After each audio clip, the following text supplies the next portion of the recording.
I get home There's a on time. Jennifer O'Donnell. Well, can you speak a little louder? I will speak as loud as you want, but don't accuse me of yelling at you, that's all. My problem with my voice is that I think I'm going a little deaf. That's what my wife says, and so I speak softly. And Your wife would say that anyway, wouldn't she? yes. So what we're here tonight about is to talk about our IDA, what we are, what we've done last year, what we're working on this year. Then we're going to have a discussion about those projects. Then I want to discuss briefly the next round of what they call consolidated funding grant applications that are going to be starting actually worked on tomorrow. And then the third thing that is on everybody's mind is energy. So we're going to have a brief then discussion on energy. So this is a meeting where people can speak. I mean, so if you have something to say, just raise your hand and tell me. But what is Otsego now, and what is our agency really all about? Our agency is actually an umbrella agency for three separate corporations. One is called the County of Otsego Industrial Development Agency. And what an industrial development agency is, it's a public benefit corporation that was authorized by the state of New York to assist with certain types of businesses, primarily manufacturing and distribution companies. Although we can sometimes dabble in like a hotel project, but those are very rare, and you have to show an extreme reason for why you're going to get involved in that. Most of the time, when you get involved like with a hotel project, it's because you don't have any in your area. Well, we have a lot of hotels in our area, so our IDA doesn't get involved with too many hotel projects. But the powers of an IDA are primarily financial. It's to provide tax incentives, so we can provide payment in lieu of tax agreements. We can on an expansion of a business, we can say that for the first 5 years they don't have to pay any increased taxes for that expansion until they get up and running with their project. We can also give what they call tax-exempt bond financing, which means that instead of going to a normal bank, the bank would buy those bonds from us. And because they're tax-exempt, the bank, when they charge interest on that, don't pay federal taxes on that because they're tax exempt. So they pass that savings on to the customer. So instead of borrowing money at a bank at maybe 6%, it would probably be dropped down to 4%. They'd probably get roughly a 2% interest savings. And on a $5 million borrowing, that's a lot of money over 15 years. The third thing that we can do is we can exempt companies from sales tax for their project. So, for example, we'll talk about Corning in a minute. They're exempt right now from us from sales tax on their renovation and expansion projects. The second corporation we have is what they call the County of Otsego Capital Resource Corporation. Now, that is a corporation that is specifically set up to help non-for-profit organizations. And they primarily function because they're not-for-profits, we really don't deal with taking property off the tax rolls because non-for-profits are usually off the tax rolls, hospitals, the Hartwick College, Springbrook. But we can issue tax-exempt bonds for them. In fact, one of the projects we'll talk about is a major bond issue we just did for Bassett Hospital. And then the third corporation we have is the Oneonta Red Yard Local Development Corporation. That corporation, a local development corporation, primarily that benefit is that that corporation can negotiate with a private developer for the sale or lease of a property without having to go to public bid. So we haven't really used that yet, but that is a potential tool that we can have access to. So with that, I would like to talk about what we've done in 2017 and 18. And on our webpage,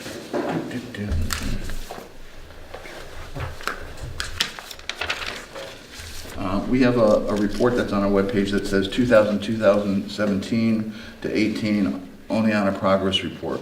So we publish on our webpage all what we claim are our accomplishments. I'm working on the one right now for 2018 into 2019. I'm waiting for our auditors to finish with their audits of our books so that I can include that, and that will go on probably next month. It's our new annual report of progress. But I'm going to talk about that with you right now. So what were our accomplishments in 2018? Major accomplishment that was talked about for years was a one-stop shop in our agency right now.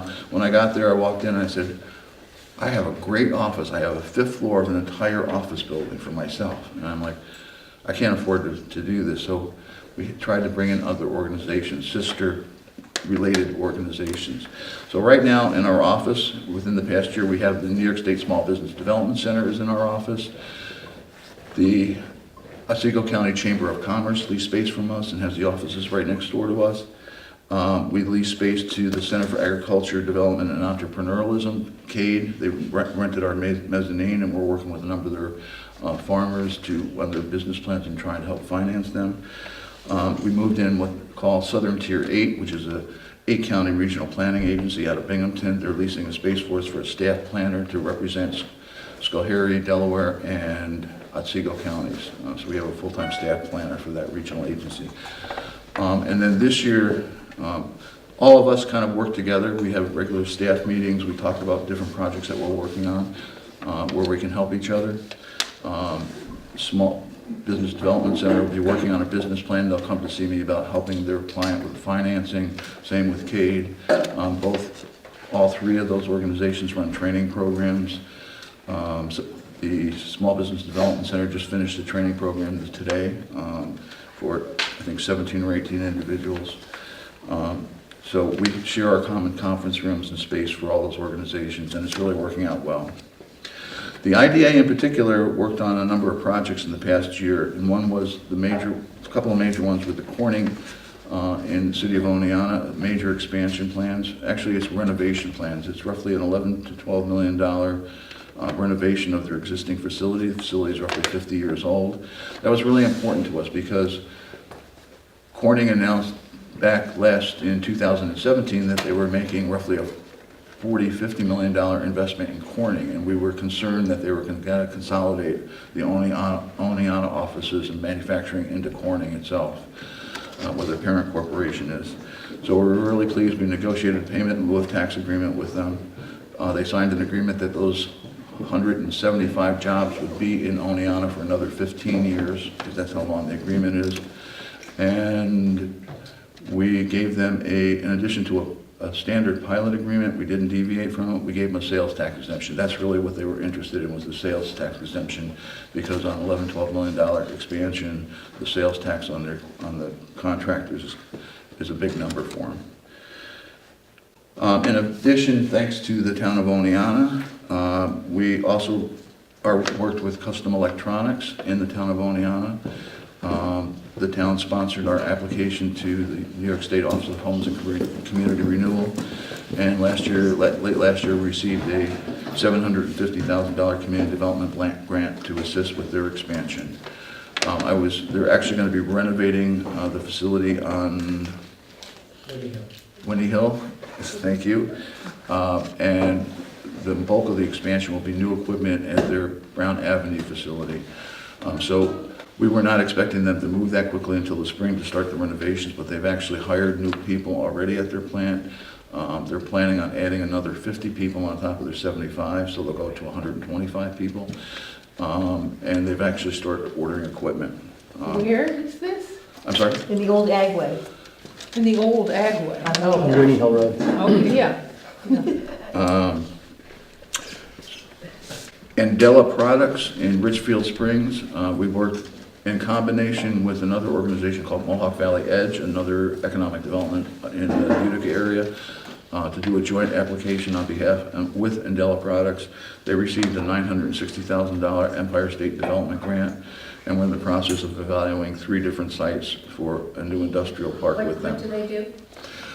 Andela Products, it's really kind of an interesting project. They have 2 corporations. One is Andela Products, and the other is called Ruby Lakes Glass. Andela Products is a company that builds machines that crush and pulverize glass. And that's really what they do. They're in a contract right now to build a new facility out in California for their recycling efforts. Ruby Lake Glass contracts to buy that glass that they pulverize and put it down on bikeways and bus lanes and walkways. They just received, I think, like a $3 million contract in New York City to do 3 of the borough's major bike lanes and walk lanes, where they put an epoxy down and put this glass down. Whether it's red or green means different things to I forgot what they mean in New York, but it's kind of really an interesting business. They're going to be keeping 12, I think 17 existing employees and adding on another 12 over the next couple of years. That one is a really kind of exciting project. And where are they I like it. located? They are right now just on the other line of our county, just outside Richfield Springs, but they're looking at 2 sites in Richfield Springs. Well, actually 3 sites in Richfield Springs right now, one being an IDA property that we own,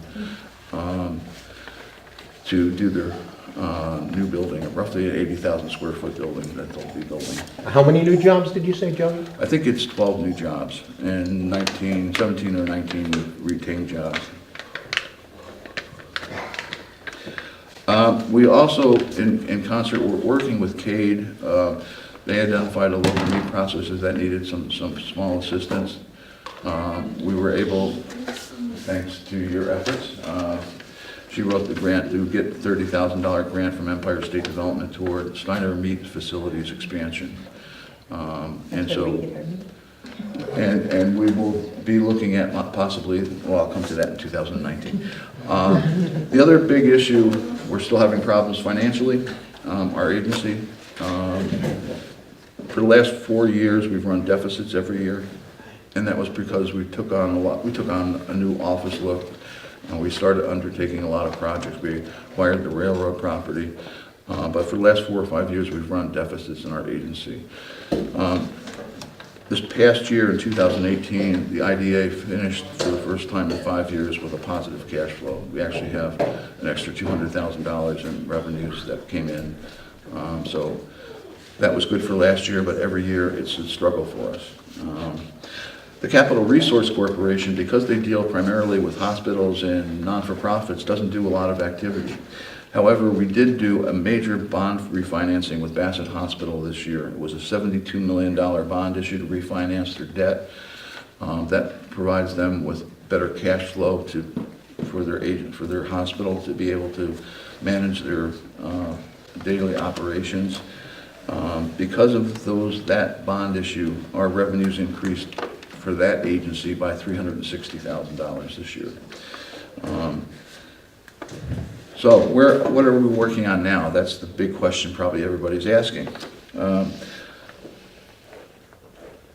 I would like to complete the rail yard market feasibility study. We have a draft in right now that we hired a consultant. One of the confusing things for me, particularly when I looked at the rail site, was I was like, we have Albany on the east of us, and we have Binghamton on the west of us that are major ports, major transportation terminals. And I couldn't figure out why somebody would stop in Oneonta for a train when you're going east-west anyway. Why not just keep going? So my board of directors authorized me to hire a consulting firm called Strategic Rail Finance to look at that issue. We finally got their draft report in this week. It raises a number of issues as to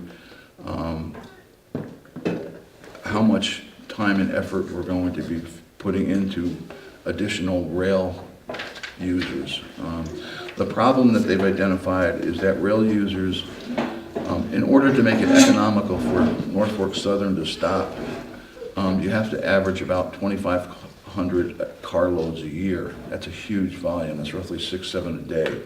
So we may be able to find a company that needs that type of usage, but that's going to be very difficult. And right now, Lutz Feed is kind of grandfathered in. Norfolk Southern bought them, bought the line after, and Lutz Feed was already using the rail siding.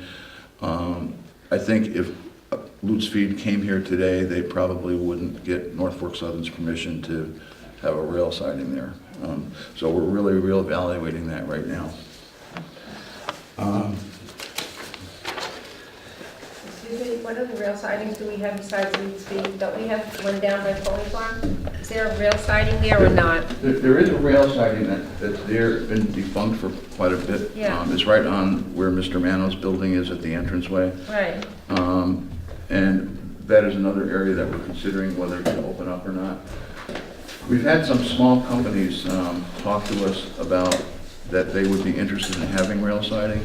The question comes up, can they handle 4 to 5 or even 6 carloads a day for delivery? And so in order to invest $1.5 million into that rail siding to get it up to standard, we kind of want to have a company first. But that is an option. So There's do you also have rail one? siding actually also at, Wayne Street. On the. Drogan's. Yes. At Drogan's, right behind his building, there's a rail siding there as Okay.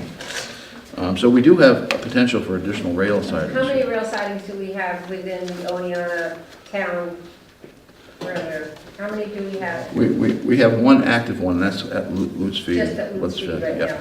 Okay. The other thing that we would like to do this year is pave the beginning end of Roundhouse Road. I've had a number of people saying, I have a business there and I hit potholes all the time. So we're looking at doing that. We are looking at installing street lighting, although I told everybody to hold off for a minute. We will install street lighting on it. We will install some business directory signs on that road. We hope to complete the final final generic environmental impact statement. I have trouble sometimes saying the acronyms. I would like to start removing debris on that site. I mean, again, I take my wife to look at projects to get a second opinion sometimes. When I took her down there, she thought I was crazy. She's like, you're gonna have to spend $350,000 just to clean the garbage that's here. And I want so, all the coal that's in the ground. I'm sorry, all the coal. Everybody's gonna go over there to get their coal for their furnaces, you know? Yes. Actually, I know that's how Morabido Fuel started, was the senior Morabido grandfather went around the train tracks and picked up coal and put them in a bucket. And he sold it secondhand, and that's how Morabido Fuel started. We'd like to actually start a realistic master plan on the Oneonta Rail Yards to look at what we are going to do with it. Right now, we really don't have any plans for it. And then, depending on what we do propose to go there, or whether we have somebody that's interested in going there, we will have to do additional public outreach under a new requirement under what they call the Federal Environmental Justice Outreach. And that will make the New York State Department of Environmental Conservation will have to make that determination when we bring a proposal to them, whether we have to do additional public outreach and solicit comments. I live in Fifth Ward near the rail yards, and I'm very concerned about the brownfields down there and moving the soil at this point without having dealt properly with brownfields.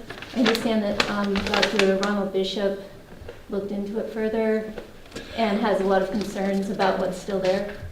What had transpired, because originally Delaware Engineering was yelling at me saying the same thing. They said, well, we have to do all this testing on the site and all this. They claim, and I don't understand how they could not have known, but they claim they didn't realize that several years earlier there was another engineering study that was done, a phase 1 and a phase 2 by a company called Malcolm Perney, a major environmental engineering firm.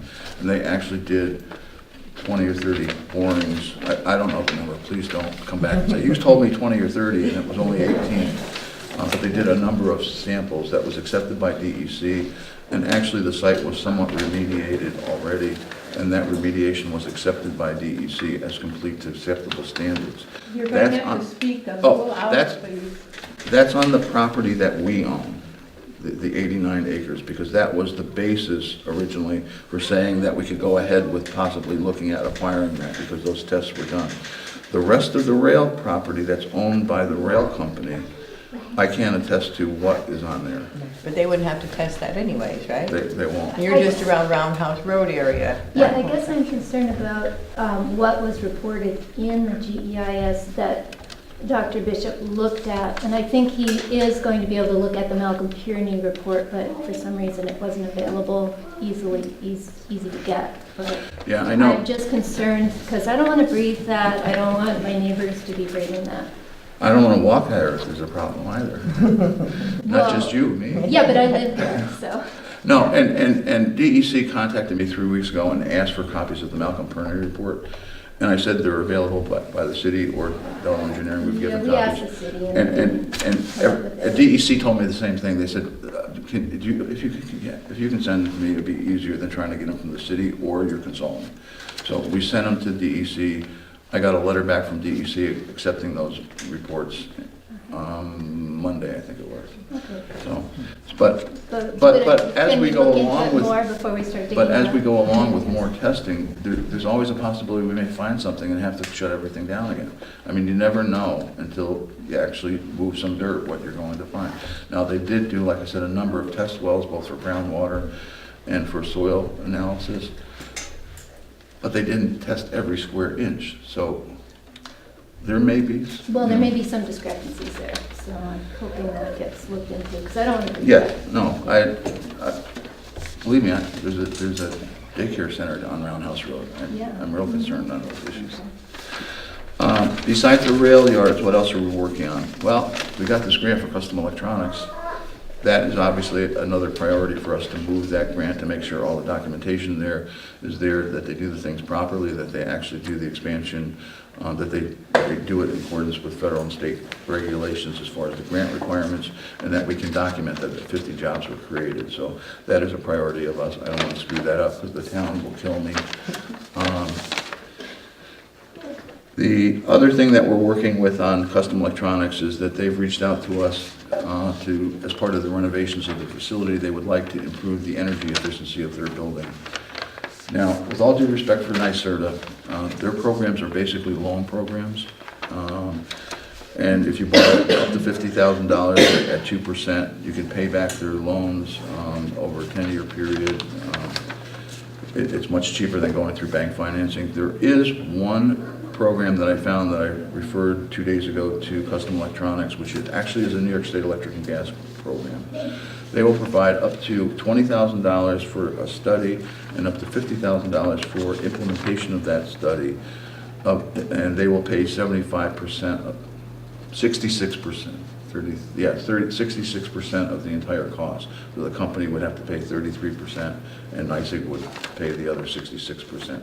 So if you know any companies that are interested in doing a small energy audit or any type of energy improvements, that program is not just open for businesses. It's open for schools, it's open for hospitals, it's open for commercial ventures. It doesn't have to be manufacturing. So if you have anybody that may be interested in doing an audit, Sole proprietorships? yes, Okay. any type of business. They will not do, I don't think they will do residential, but any type of business they will. Obviously, another one of our priority projects right now is Indela Products, to see if we can move along with that. We're looking at, the county appropriated $50,000 for our agency to do through their what they call Community Development Program income, to do a feasibility study, and we're planning on issuing that next week, to hire a detailed engineering firm to look at our site. We believe it, we know it's actually fits, because we had a preliminary engineer look at it and said we can fit the site on there. I need detailed cost estimates right now for water, sewer, and natural gas. There is natural gas at the site, but we have to tap into that. And the real cost is going to be the water extensions, because under the new regulations, we don't have to just run a water line down to the site. We have to run it back. They have to have a loop system now. So that cost is going, probably our estimate is right now about $750,000. Where's that site again, excuse me? I'm sorry? That site that you're talking about is? That's the site that's just south of the village in the town of Oneonta that the IDA's owned for 20 years. Richfield. The one in Richfield Springs. Oh, Richfield Springs, I'm sorry. Is the IDA interested in looking at the possibility of, since there's a loop going in, utilizing that for geothermal, reducing the amount of gas needed for heating in the new facilities there? Because that's half the work is already being done, and it's sort of a duplication. We're looking at that. We're also looking at solar energy, because part of the, we have enough space for 2 40,000 square foot buildings, and probably another building, another site at that part for another 20 to maybe 220,000 square foot buildings. So we probably could fit altogether roughly 4 buildings on it. Half of the property that we own is considered sensitive areas by the New York State Archaeological Division.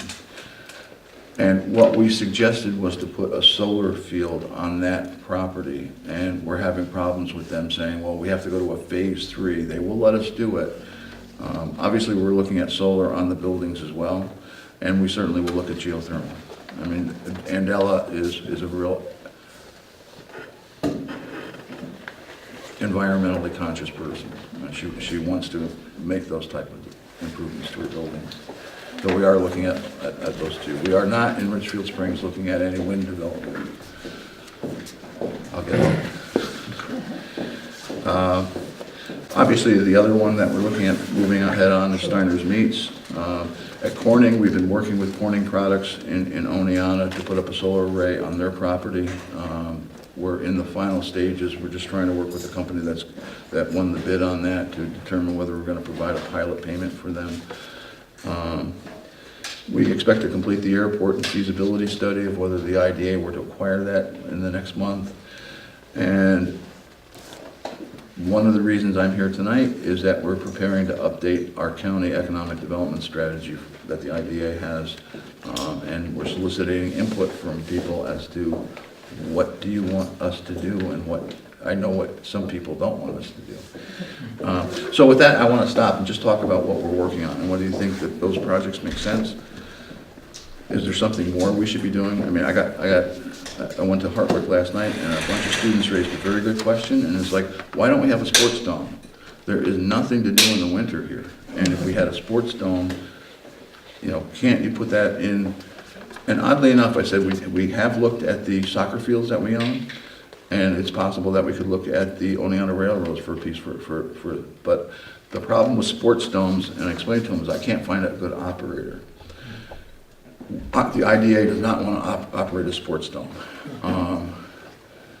And I worked on one in Cobleskill that they just did not have the management capability. They were able to build it. A sports what? A sports dome. Dome. Yes. Oh, all right. Play soccer and things like that. But it became clear from Hartwick that we want something for our kids to do during the winter. So that's something we will be taking serious to look at. Well, you need an indoor go-kart, the whole schmeal there. There's so many people really in Oneonta, and they're grown-up men that actually drive away to do these slot cars and electric go-karts and stuff.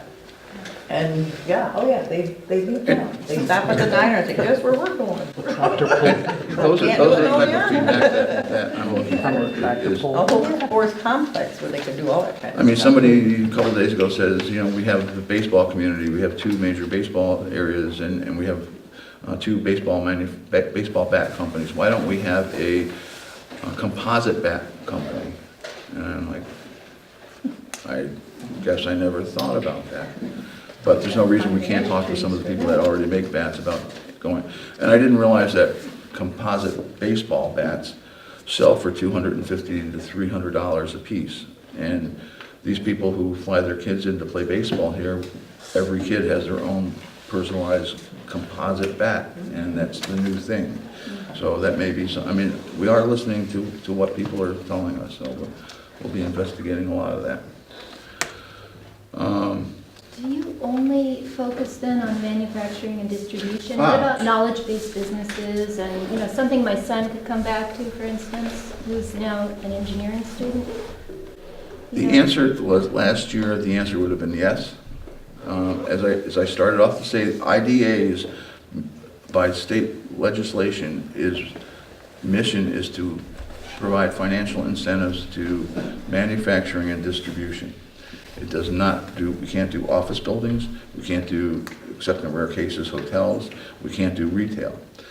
Now that's how the powers that they gave to us, but they also gave us the powers to accept grants and to accept loans. So every IDA I've worked for in the last number of years, what we've done is we said, we're going to expand our client base. And my board of directors at 2 board meetings ago said, instead of being just an IDA, we want us to be a full-fledged economic development agency for the county. So our mission is somewhat changing right now. And that's why when we apply for grants, we can apply for grants for office buildings for intellectual businesses, for, if we can demonstrate a need. And we can then administer those grants on behalf of those companies to assist them. We can't use our bond issues for them. And in rare cases, we can't do pilot agreements for them.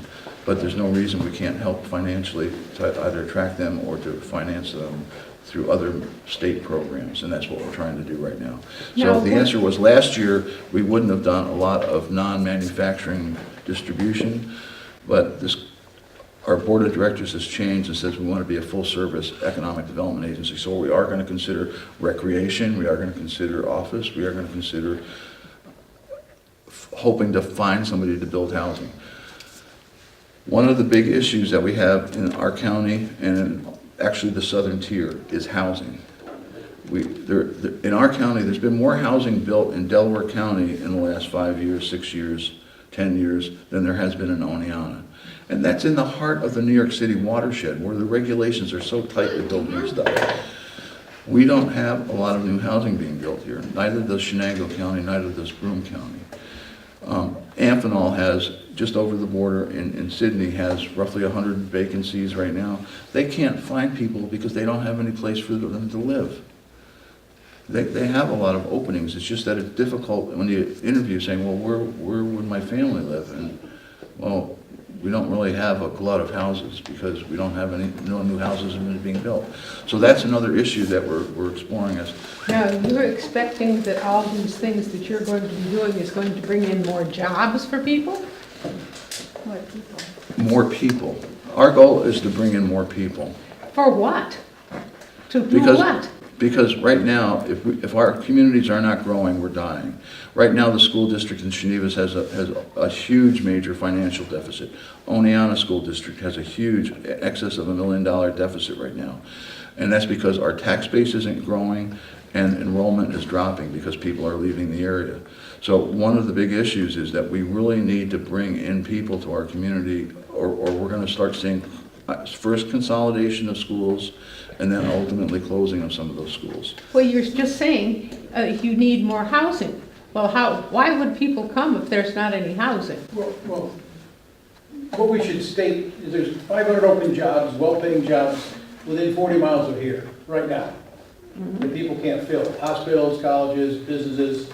So there are open jobs that there aren't people to fill. Part of what Jody's talking about is one of the difficulties of getting people to come here is we haven't had any new housing stock in forever. You could buy a great 200-year-old house and spend the next 5 years of your life because it's so interesting, but not everybody wants to do that. So once again, and this is we don't know we can solve this issue, but it's one of the things that comes up in interviews, feedback from the hospitals, from Amphenol, is, we have a lot of people, new people took jobs at Amphenol, live in Binghamton, drive up. People work at Chobani, drive down from Utica. The housing stock is, and I've heard this, I've been sitting on the chamber board for 30 years, we haven't had housing stock. So I'm not sure how we solve it, but it's something that continues to come up. So we look at it, is there a way to move the needle a little bit? We don't. And the housing stock issue, I mean, housing developers primarily in upstate New York are what they call housing developers that use state programs. And those state programs are basically low and moderate income housing tax credits. If you use low and moderate income housing tax credits, and if you're renovating a building using historic preservation tax credits, you can get a rate of return on your investment by, just for those tax credits, probably about 60 to 70%. So a housing developer doesn't want to do standard housing. He wants to build low-income housing, and that's really where the developing market is. We don't need any more of that kind of housing in our county. We've got that sort of thing in downtown Oneonta. I agree. All kinds of upstairs apartments could be put very beautifully. I agree, and that may be, in my last job in the city of Amsterdam, we purchased 2 buildings in the downtowns and renovated them for apartments. We had a waiting list. I mean, it was amazing, and then we purchased 2 more buildings, and then I took this job, so I don't know what they're doing with those 2 buildings. But there is, if you can, a normal developer going into the downtown of Oneonta, in those 2 buildings that we renovated in Amsterdam, it cost me $800,000. If we didn't get $800,000 in grants, we couldn't have done that. And no housing developer would ever sink that kind of money into 2 buildings into downtown Oneonta. It would take them 25, 30 years to recoup their money. So sometimes you have to form partnerships with developers. Sometimes the IDA may want to take on that renovation itself because we can available to apply for federal and state grants to do those type of renovations. So we will look at that. I don't know for sure, but aren't there a lot of empty houses in downtown Oneonta, and isn't it kind of in need of, I mean, what are you gonna do, what's the plan for that? There is a good question, because if you Houses see that are what we falling work apart. on, there are 2 of us in the office, and that we don't have an answer for. We haven't really studied it yet. We know there's a problem. In most communities, if you go to Delaware, or in Delaware, they have 3 organizations that do housing reconstruction. We don't have a lot of non-for-profits in our county that do housing reconstruction. So it may be that we partner with another agency in the county to actually start doing that work. But Why not just revitalize Oneonta, for instance, and redo houses, help that happen? And in theory, the Throwing out mayor's into program, research. the Downtown Revitalization Initiative, was supposed to be putting a lot of money into upper floor apartment creation and Where the biggest renovation. money went. So hopefully that'll be the kick-off start for that. But also the houses themselves. And again, whether it's, economic development is a complex issue, and housing is one component of it. Another component that Tom brings up is that perhaps we're not marketing to the outside those jobs that are here very well. I mean, we don't,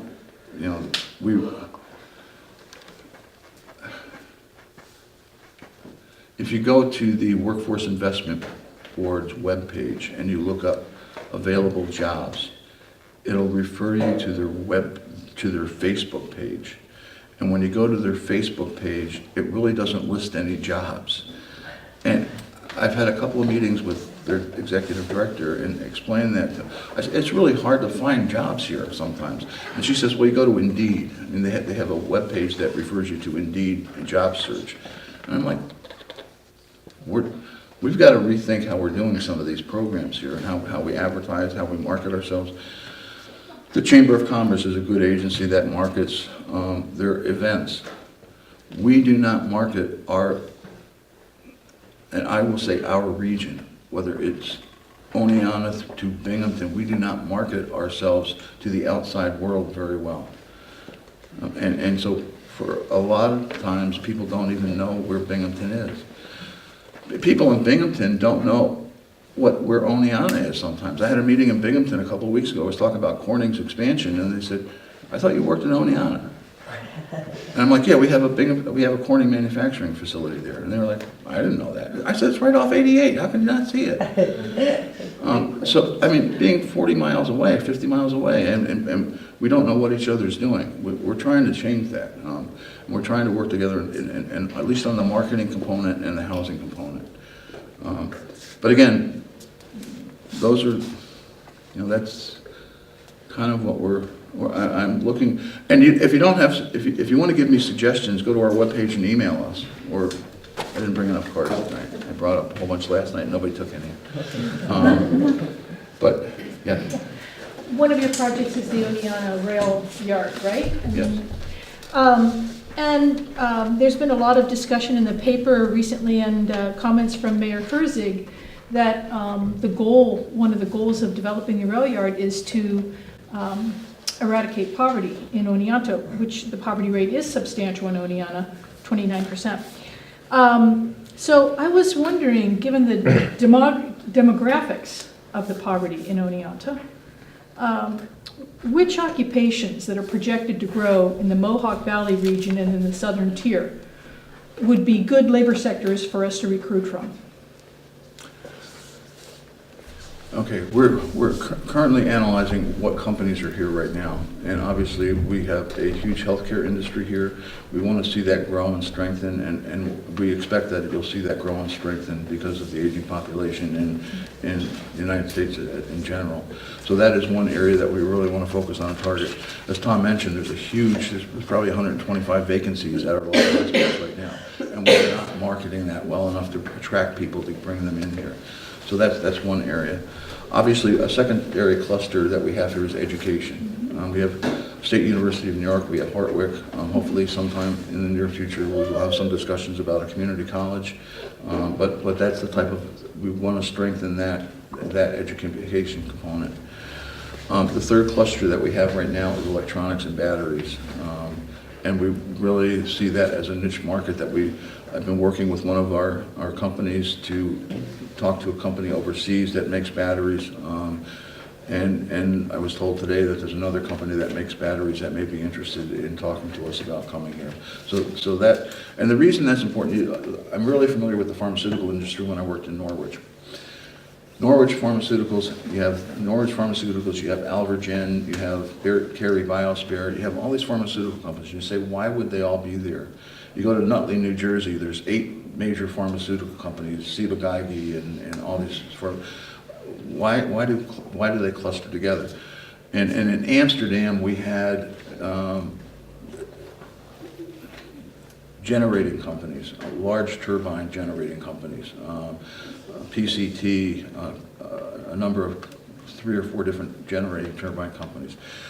The reason they cluster together is if you're trying to attract people that you want to pay $70,000, $100,000, $120,000, and you recruit them from California to come here, and they say, I worked here for a week and I don't like this job, they immediately look for another job. And to attract those people from another area, they will look at where they have clusters of pharmaceutical companies, where they have clusters of generating companies, because I didn't know, and who knows, to rebuild a generating turbine, those technicians get paid $85,000 a year right out of high school. And I was like, are you kidding? Well, I went to school in the wrong place.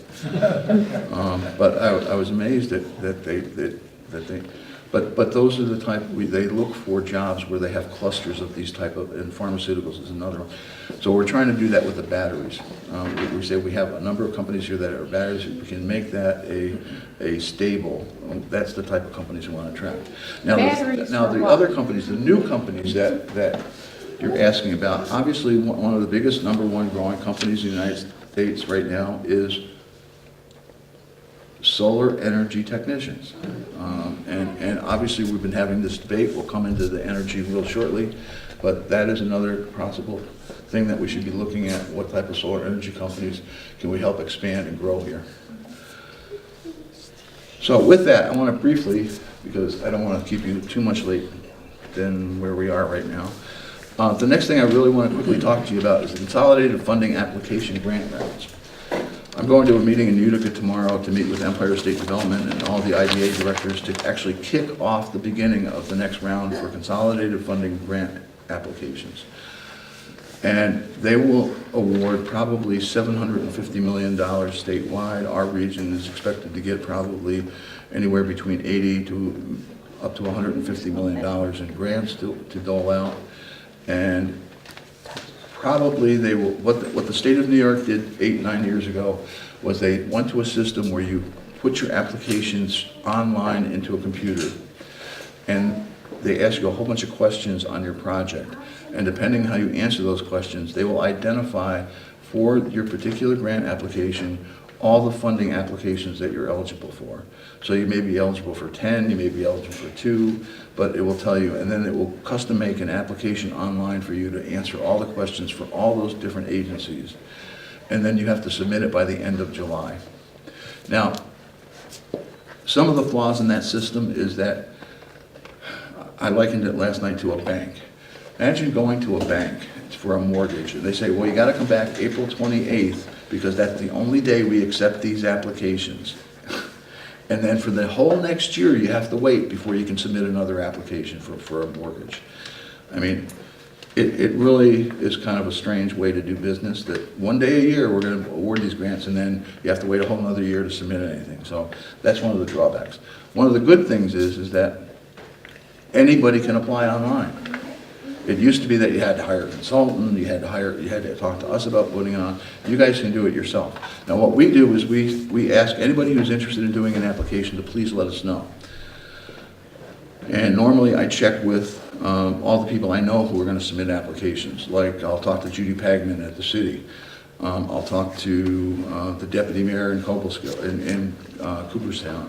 And I talk to some of the organizations, CADE, or that I know people think that we're fighting with the Otsego County Conservation Association, but actually we supported 3 of their applications that were funded this year. But why it's important for our office to know about these applications is that at the end of the application process, all of the IDA directors get called in, because it's Empire State Development that runs this. And they ask us, here are the list of applications that came in from your county. What can you tell us about them? And if I say, I don't know anything about this one, it's probably not going to get rated very high by the state, because, well, if you don't know about it, how good of an organization is it? How good of a project is it? Nobody knows about it. So we try to know as much about your projects to defend them, because I'm fighting for every project that comes in for Otsego County versus the ones that go into Montgomery County, or the ones that go into Fulton County. So we're trying to defend our projects as much as I can. So please, if you're looking to submit an application, let us know. And also, if you need some technical assistance on how to apply for a particular project, we're willing to provide that technical assistance. The biggest technical assistance that our office supplies on grant applications is that there'll be questions on your grant applications. How does it relate to the Mohawk Valley Regional Strategy? And most applicants go, what are you talking about? So we try to answer those questions on your behalf. We'll tell you what keywords. Last year, keywords: agriculture, veterans. If you had any application that had those 2 names in it, you scored a bunch of points, because that was, for last year, that was a regional priority, was helping veterans and helping agriculture. So we tried to tell everybody, you know, if you can work that in, you're going to make job offers available to veterans. That scores you better points. And that's the technical stuff that we review. So if anybody has and whether it's a school district, whether it's a culture group, whether it's, in the case of OCCA, they were doing trail development. I mean, what do I know about trail development? But I knew enough to argue for them. And when it came to CADE, I was point blank asked, do you want us to fund this project or one of yours? And I said, fund CADE's. We gave up one of the projects that we were working on to let them fund, because we felt that was a better project than ours. And so that's a real brief thing. Now, before we quit for the night, I know everybody wants to talk about energy. Before we do that, Yes. is there any stipulations on these grants, what they can be used for? Yeah, that's good. Because we had one round a few years ago, and they said that we could apply, this is for the county, up to $35,000. I got $5,000, okay? It could only be for equipment. You had to be able to hire so many people or whatever. You couldn't use it for, like, I got a roof that's probably 80 years old, you know? You couldn't put a roof on. You can put new lifts under there, but you can't put a new roof on. So does this have any kind of stipulations, or what's the? I can tell you the stipulations on the economic development ones, because those are the ones I work with all the time. And one of them actually sounds like one that you may have tried to qualify for. Under the New York State, I apologize, I didn't bring any cookies. No. They have ice cream. I used to in my office actually have a bunch of crayons and toys and stuff like that, because a lot of people who are trying to start a business will come in with their children, and fortunately we don't do a lot of startup businesses. That's Michelle Cadence and Small Business Center that does that now. So, but back to your question. Usually, it sounds like it was two program areas I'm most familiar with is the New York State, what they call Empire State Development Grant applications, mainly capital grants and studies. And then there is a second category called the New York State Division of Housing and Community Renewal that does community development grants. And under community development grants, they have a micro enterprise grant program. Right, that's what that was. They will provide up to $35,000 Yeah. to a qualified business. And a qualified business means that you qualify under income limits as yourself, or that you plan on hiring one person that qualifies under that limit.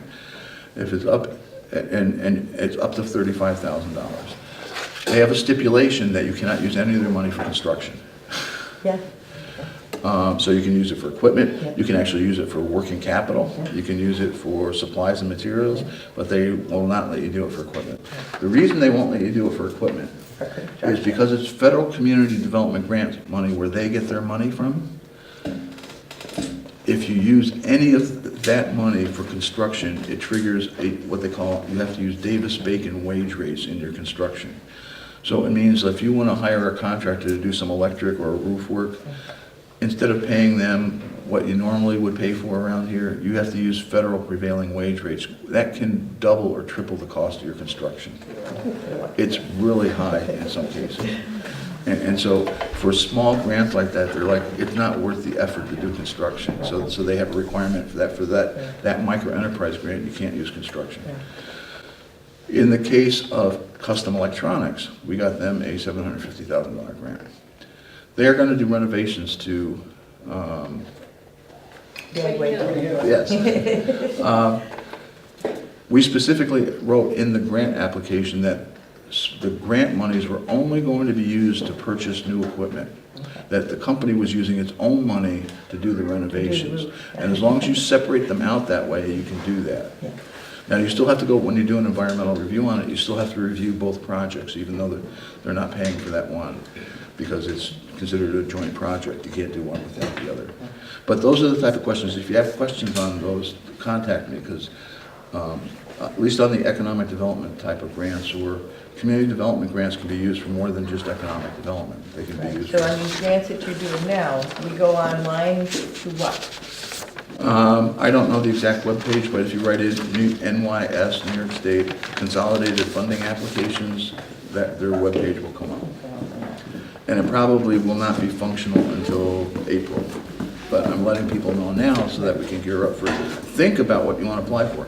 Because I'm always, one of my drawbacks, and I shouldn't say this, I have a board member here who's going to remember what I say. One of my problems when I write a grant application, I have to wait till the last minute, because I always, things change, you rethink how you want to do stuff, you think about a better way of explaining it, and so it's always the last minute grant applications. And if you're working on 2 or 3 or 4 grant applications, it's really tough when you wait till the last week to do those. So what I tell people is start thinking early. You can write your application later, but start thinking about what you want to work on, because that's the most difficult part. So with that, then, Can I ask you a question about the CFA? You said that there were $70 to $80 million available for our region, and is that the Mohawk Valley? That's the Mohawk Valley region, right? Okay, is that approximately the same as last year? It oddly enough changes every year, and the reason is,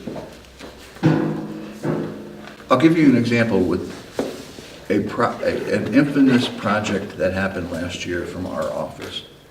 And that was the proposed decompression station.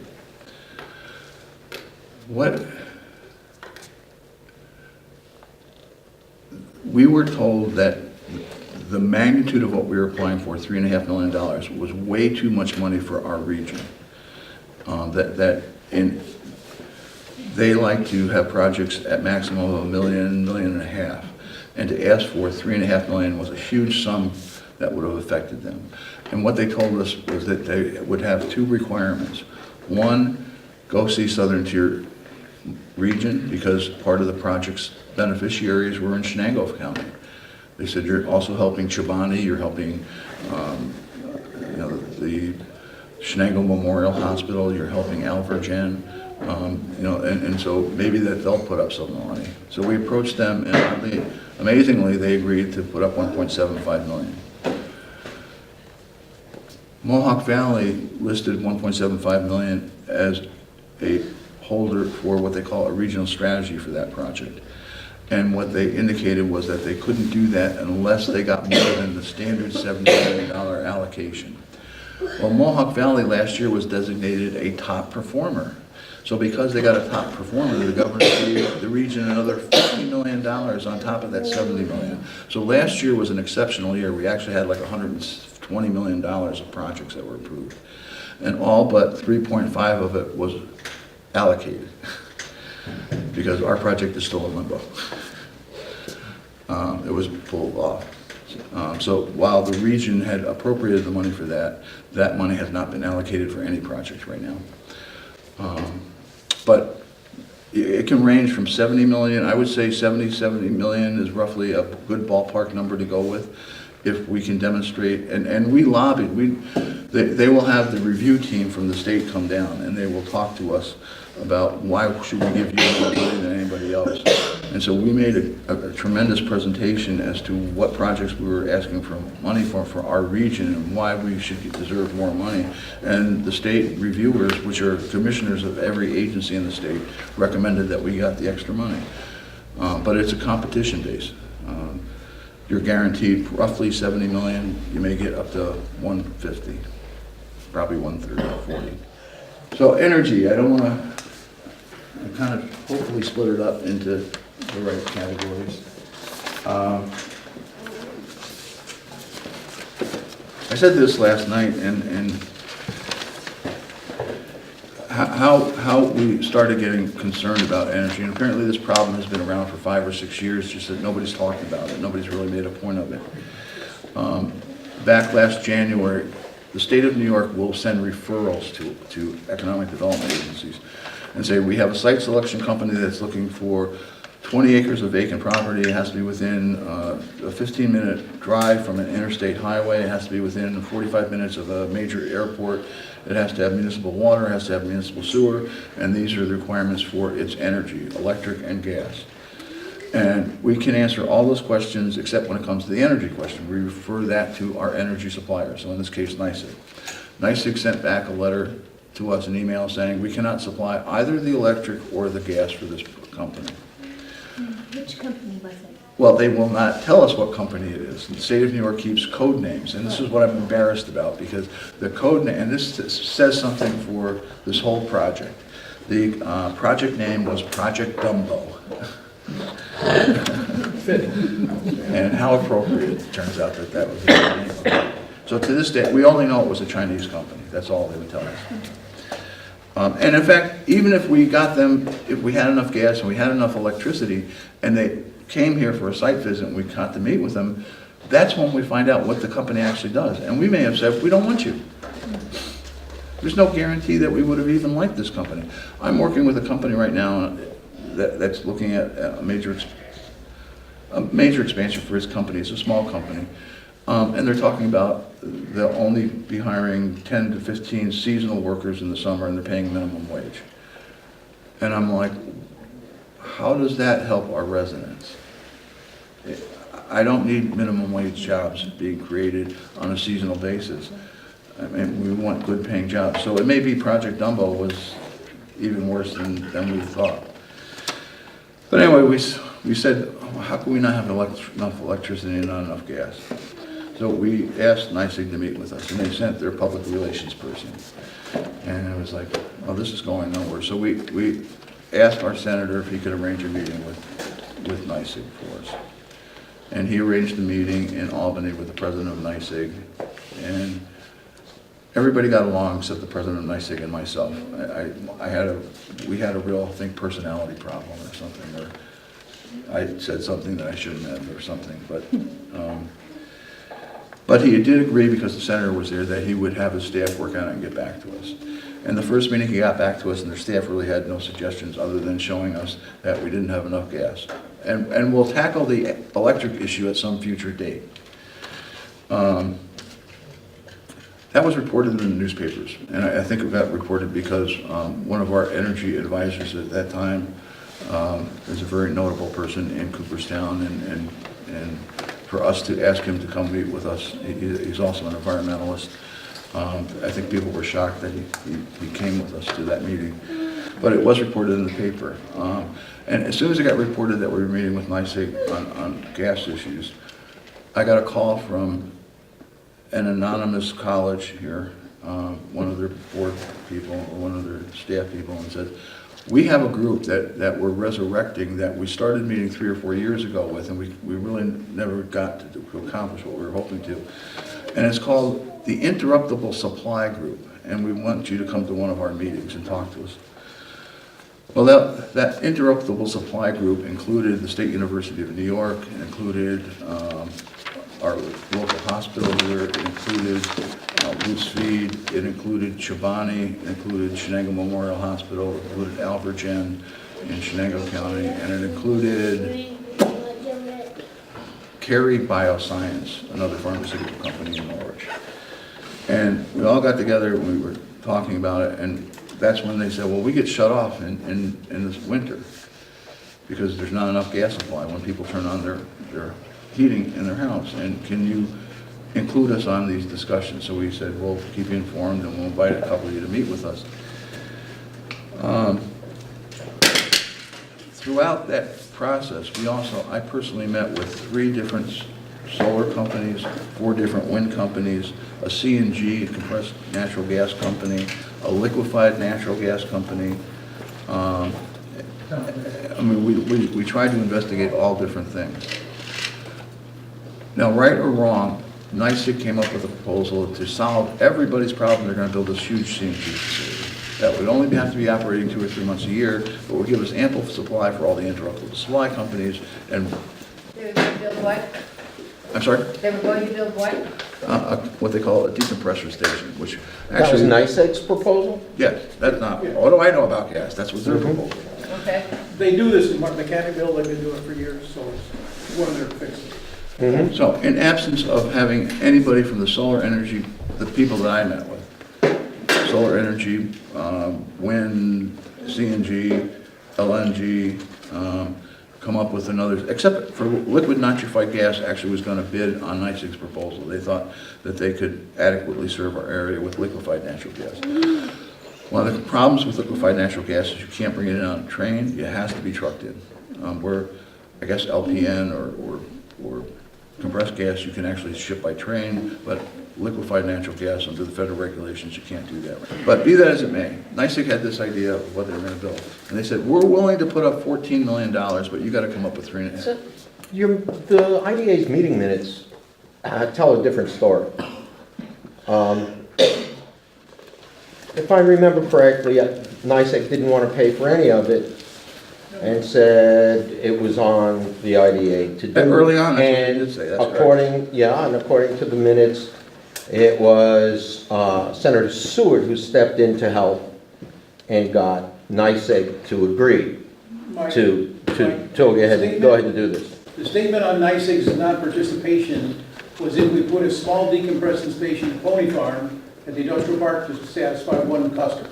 Because they said they wouldn't participate any of their capital to help us put, if we built a factory down in Pony Farm and needed natural gas and had to truck it in, they wouldn't participate because it wouldn't move enough gas to ever get paid back. So but that would cost us, by their figure, $3.5 million, which is where that part of it came up. In other words, if we were doing it for one customer, they won't get involved because there's no money. Right, and the other thing you have to remember is that there are different layers of negotiations that are going on.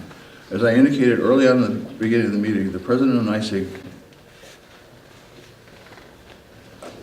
I don't know if he doesn't like me, but I'm not on the top of his list for him to pick up a phone and call. So I was dealing with some vice presidents and regional gas people, and they would say one thing, but I'm not sure if it got to the president for his okay. So a lot of back and forth went on for one of the junior staff persons saying, we're not going to pay for this. And I'm like, that's not what you indicated at one of our meetings. So we then went, we need to check with the president of the company. So there was a lot of discussions going back and forth on that. The ultimate line was that they said, we're willing to put up 14 million now in this whole thing. So like anybody else, like any other business, we would normally say, well, we can apply for the balance of it under a CFA application, whether you're Corning, whether you're Custom Electronics, whether you're Indela Products, whether you're NYSEG. We have no intention of owning Corning, we have no intention of owning Custom Electronics, we have no intention of owning a CNG facility. That would be up to NYSEG to do its due diligence on citing it, on getting approvals and all that. But that's how the process started. Because we didn't know what else to do. We don't know. We went to NYSEG and said, there's a problem, how are you going to solve this? And that was their solution. So where that transpires right now is that the county has stepped forward and says, we're going to have an energy study, and the county's going to run it. So at this point in time, Could you say that again, please? the county of Otsego has created an energy task force. And it is comprised of the county, I know who's on it. oh, okay. Just repeat what you just said a minute ago. And so they're now taking the lead on that, The lead on, developing a county policy and energy plan. okay. And I serve on one of the committees along with 7 other people on that committee. So it's not like we have any real forceful say on that. And to be honest, we're looking for solutions. When I was here almost a year ago now, in this room, talking about the compression station, a number of people in the room says, well, can you give us a year for us to come up with a solution? And being the Dumbo I am, I said, why? Because it's only going to delay, inevitably, that nothing's going to happen. Well, it's been a year from then, since the 6 months, 7 months since the application wasn't funded, we still don't have a solution. I'm not sure there is a solution. And what I will say, if I can say this on energy, is, and I said this at the Energy Summit, this is a national issue. It is not, it's not, the crisis is a national issue. Robert Kennedy once said that pollution is a national issue. You can't have, in West Virginia, power plants dumping coal fumes into the air because you're going to have acid rain in New York. It doesn't know a boundary pollution. And it's the same problem with energy. You can't have one section of the country competing on gas and coal, and there needs to be a national policy on this because it's a national issue. And in New York State, it's even become worse because the governor has really said there is not going to be any gas infrastructure. And in Westchester County, they announced last month that they're going to build 5 decompression stations. Because they don't have any more gas for their residential, they shut off residential customers, not just businesses. So I'm wondering why the CFA grants can't be aimed at other kinds of solutions for these interruptibles, like making them much more efficient so they don't have to be interrupted with things like geothermal, so that they aren't losing lots of heat and they don't have to burn more gas. And some projects, I'm really have to be careful what I talk about, and some of them I've been cut out of recently because they're. But one of the projects that we were working with the State University on was a new solar energy field on about 60 acres of their property to supplement their electric use. And they are trying to come up with ways of reducing their electric. I know our board of directors is Jeff Joyner, and he's investigating, I know, a geothermal installation in the parking lot of the hospital to supplement that reduction. What about it at SUNY? Geothermal at SUNY? So Doesn't that make sense? All those buildings? it makes sense, but you're talking probably $200 to $300 to $400 million to really retrofit that. And the state university has this problem throughout the entire New York State system.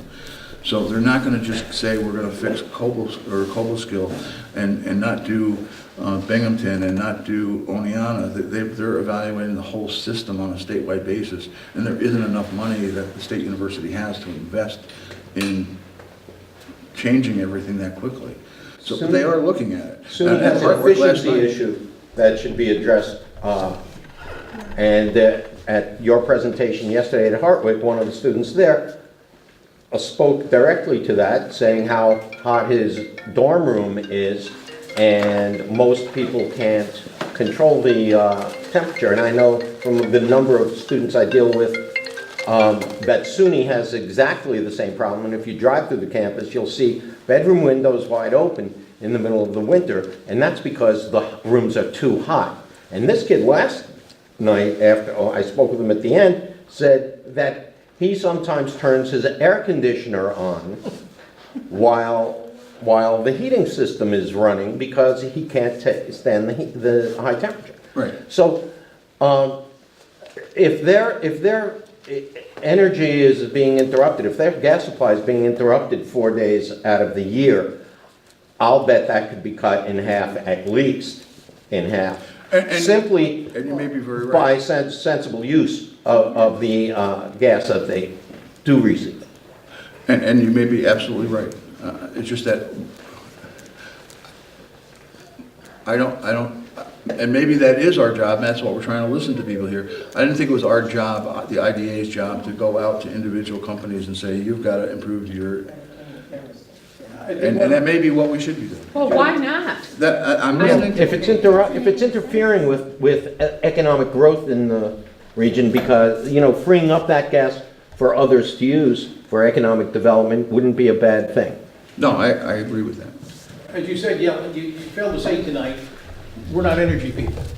We only got in this because we couldn't have any. We don't, Jody's spent his years in economic development, getting grants, trying to do that part of development, and we just got into this because there was a problem. But we're not, our charge by the county isn't solving all the energy issues, it's discussing what they are.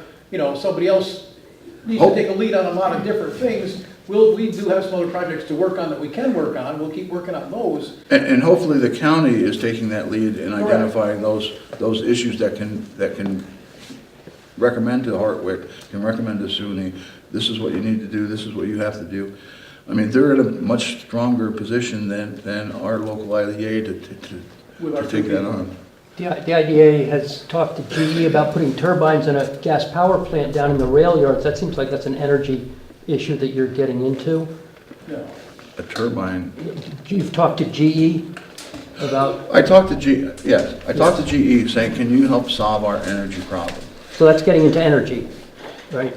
You're getting into energy here. And that was before the county came up with their energy task force. I'm talking about this past December and January. This is when, according to the IDA minutes. And if you read the minutes, I was told to stop working with them. I didn't know that. Maybe I didn't read far enough. The reason is that they were not looking at, there's a couple of things. They were recommending systems to include for solar installations at the rail yards. And I tried to explain to them, we don't know what's going to go in there yet. We have no plan for its development. So how can you size a facility, any type of facility, whether it's solar, geothermal, or gas, for an unknown quantity? We don't know, we don't have a plan for what we're going to put Well, in we there. certainly don't want a fracking company across the road of Route 7. I mean, if something should happen there, there wouldn't be any of us left here. A fire, fumes. I mean, it's a 24/7? No, thank you. I live out in the country and I want to stay living in the country. And I've heard that. Well, Not that you're going to stay in the country, but I've heard your message. Now, as far as any turbines or anything like that, we have no plans on that. Okay. What they had, and I had to sign a confidentiality agreement with them. What the discussions were was, can we build a solar field to power that park to handle the electricity with a battery backup system. And that cost, if you think a compressor station was expensive, that cost was astronomical. And it's Well, like- in the long run, wouldn't it be better? Because over time, it would even out, and a huge solar company down there in the railroad yards would be wonderful. It would be, and there's two issues with that, though. Remember, Empire State Development grants will only provide 20% of the total project cost. So let's say, let's make the numbers even much smaller than what they were proposed to do. Say it was $10 million. The most we'll get is $2 million from the state. That means somebody's got to come up with that extra $8 million. We do already with our taxes. We can't, You don't- if the county, I'll raise that with the county to ask you guys to raise the taxes to do projects, but I can tell you that the county's gonna tell me, besides look for another job. So I'm like you, not an energy expert. I'm also not a finance expert. So you have one foot in the door there that I have no idea really about. But I do know that solar farms are built all over the place. So it's obvious that it's extremely possible, and we just need to find out how it's being done. How it's being done right now is, solar farms are being built, there's two ways you're being built. One is with like a company like Corning. They're having a company come in and put up solar arrays, they're leasing the property from Corning, and they will be selling that energy back to them at a cheaper rate than they can get it from NYSEG. That's one way. The second way is like in Lawrence, they're building a solar field there. What they're doing, they have private investors who says, well, we'll build a solar array and we'll get people to buy the energy from us. And it doesn't help any businesses. It's a pure, goes right to the consumer. And that's fine. So when you look at an industrial park or a business park, I hate the word industrial park, a business park at the rail yards, right now we have no plan, we have no customers that are there. And so how would we attract a solar company there to build something that's gonna benefit businesses that aren't there yet? Because nobody's gonna buy their energy right now. So they'd be making a huge investment with the hope that somebody's gonna move there. And that's the trick. Cart before the Yeah, horse. I think my understanding of Mark Davies' proposal of an eco park is that you work with companies to develop a plan. So it's not just put something in and then hope they will come, but you go out and you try to find companies that will work with you on a plan that you have in mind, and then everybody works together to create a vision. And we haven't ruled that out. Okay. You have to understand the railroad process of what's going on. We have a consulting firm that is recommending that we look at the maximum usage of what could be built on that park, so that anything less than that is what they call pre-approved from an environmental point, generic environmental impact statement. That doesn't mean a lot, because you still have to go with a company, you still have to go back to DEC, you have to go back to the city with site plan approval, you still have to go through a lot of different reviews. But what they're doing is they're saying, what is the maximum development? And I personally have told them, we're not putting any buildings on any wetlands. Because, and the letter I got from DEC says, one of our concerns is that you show buildings going on wetlands, and you know that's going to require a much more intensive review from our agency. And I called the director and said, as long as I'm here, we're not building on a wetland. But it's, the next opposite, phase though. of that is, now that we have a generic review of that, what are we going to do with it? We've already tentatively have agreed to work with a company out of Binghamton, a minority woman-owned business called Schumacher Engineering, to work with us on a design for a master plan for what type of what we want to do with that. And that's where an eco park may make perfect sense. But the problem with the word eco park, because ever since he mentioned that to me 6-8 months ago, I've been trying to do research on eco parks, and everybody has a different definition of what they are. One of them is companies that have synergy between them. So for example, one of the suggestions was a bona fide rail user in our region could be a timber industry. You bring in a lot of lumber, a lot of logs into the area, you strip them, and you put them on pallets and trains and send them into New York City. And then where the eco park comes in is the strippings and can be turned into pellets for heating. And then the sawdust that's left over you can use for a company that can make medium fiber density boards. So you can have those three companies all in relationship to each other, feeding off different scrap products to their own businesses.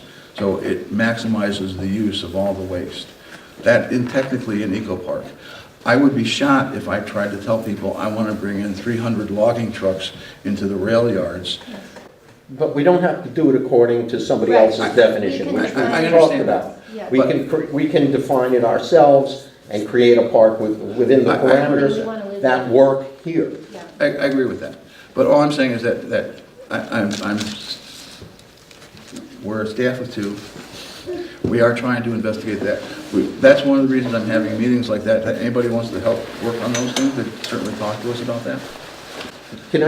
There are people here who might be interested in actually doing that, because I had a conversation earlier with Jody, and somebody else in the room said, oh, bring us some companies, we only need 4 of them.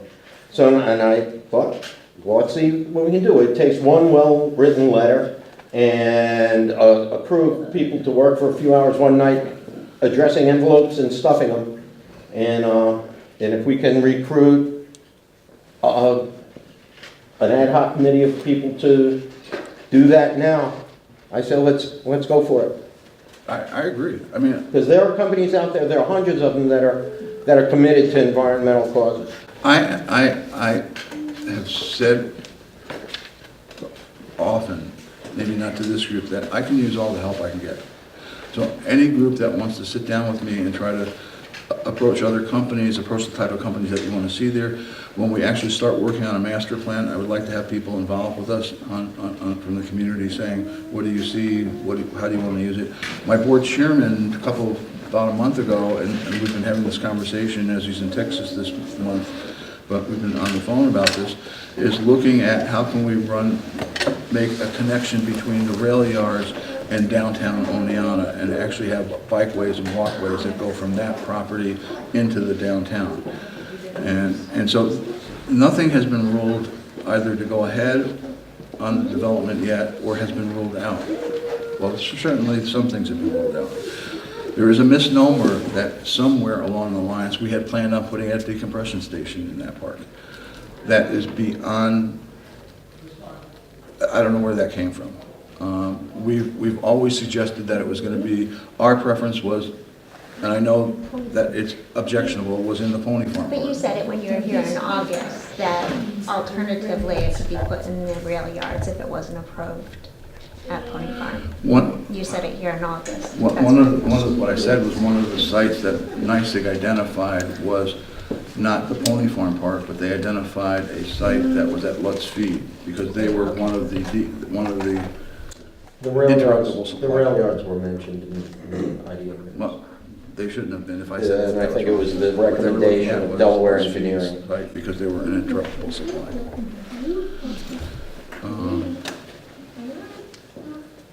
Which I would not recommend anyway. I mean, I can't imagine bringing any truck traffic, big truck traffic down those roads right now. And that's why I would rule out. We've got it right now that comes through Richfield Springs and so forth. And everybody holds their breath when they go through.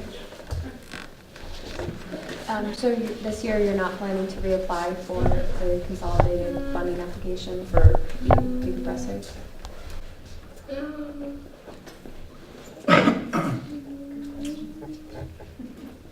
At this point in time, we are not planning on applying for any energy-related improvements.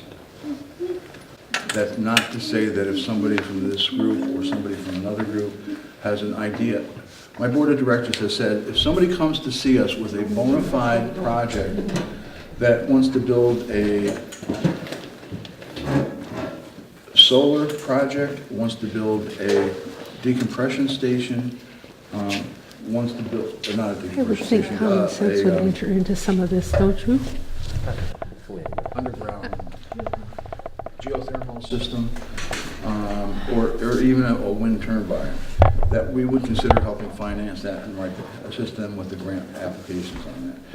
To date, nobody has come up with a prototype for what they want to do. Nobody's come to us and say, I have an idea, can we help get funding to make this type of energy system work in Oneonta? But I'm encouraging people to do that, and my board is encouraging that we'll assist with that. I've had board members say, just have them come with a project to us and we'll talk about financing it. Because we don't have all the answers. We don't have really any of the answers on the energy issue right now. That's why we're hoping the county does its spectacular research on it. And it may be that somebody in maybe Otsego County Conservation Association has a hidden project that they want us to help fund and we don't know about it yet. But nobody's brought a energy related, a alternative energy or green energy project to our IDA to look at us funding it. This is the same round of CFA grants that municipalities apply for as well? Yeah. Okay. Just a quick. Do you know what sort of energy Ioxis uses for its manufacturing of batteries? The main source for the heating is gas. The main source for the manufacturing is electric. I had spoken to an engineer and he had said that to me, but I wanted to confirm it. And that's why, we've been that's a clustered type of company because you really don't need a lot of gas to heat a building. Where you use a lot of gas is if you're using it in production. So battery companies and electric companies and things like that's why that was identified as a cluster that we'd like to see and grow because we think we can handle that type of growth. And when you look at custom electronics, they're going from 75 people to 125 people. I mean, that's a pretty good jump. And that's the type of businesses we want to see. They're using electricity for their production also. Yeah. Yes. I don't want to keep everybody too much together. I heard from somebody who sat in the room where a distribution center was being discussed. Yes. And it was 175, I believe, it was up in Skenevis area. Yeah. He said that once the possibility that gas was not available, he said all the air went out of the room. The rest of the meeting was pro forma. Is he describing that correctly? That's pretty correctly. They brought a site selection. Empire State Development looked at the site from air photos, and they've submitted that to a consulting firm that was out of, I think, North Carolina or Virginia, that actually saw that. They sent us a series of questions, and in the responses I gave them honest responses. I gave them that we do not have a wastewater treatment plant at that facility. We do not have natural gas at that facility. We have, in theory, bats. So if you're looking at clearing trees in that vicinity, there is a bat issue. They still came up and wanted to take a tour of the site. When we sat down with them, they asked again about the natural gas, because what I suggested was you can bring propane to that site and you can bring oil to that site. And their response was, we're talking about a 1 million square foot distribution facility that if we run out of heat and our sprinklers freeze and there's a fire, we're going to lose a ton of money and a building. And we have 7 other sites to look at in New York, Connecticut, and Vermont that all have natural gas. So if you can't provide that, we are not interested in talking to you about the company we're representing today. Now, what they did say, and that's why I'm saying it sort of answered the question, what they did say was this is an incredibly nice site. If you don't need natural gas, we may be back to look at it for another company. But they did say for the company that they were looking at, they required natural gas, period. And now, I got criticized by a couple of people that I wasted my time because you knew there was no natural gas, and why did you entertain them coming up? I apologize, but you know, that's my job, is to waste some of my time and showing something I know isn't gonna work. They said they were still interested. I'm sorry? They said they might still be interested, so it wasn't a waste. It wasn't, and the two big issues on there that they required was, they also wanted a wastewater treatment plant. And it just has to do with, they don't want to have a septic system for 175 people, they don't want to, that's not their job. Their job is retail distribution, and they move stuff, and they don't want to get into that business. And so they want to be able to know when their toilets flush, it goes into a wastewater system. The problem is at that site, there is not a river there that you can discharge into. So you have to do an on-site septic system.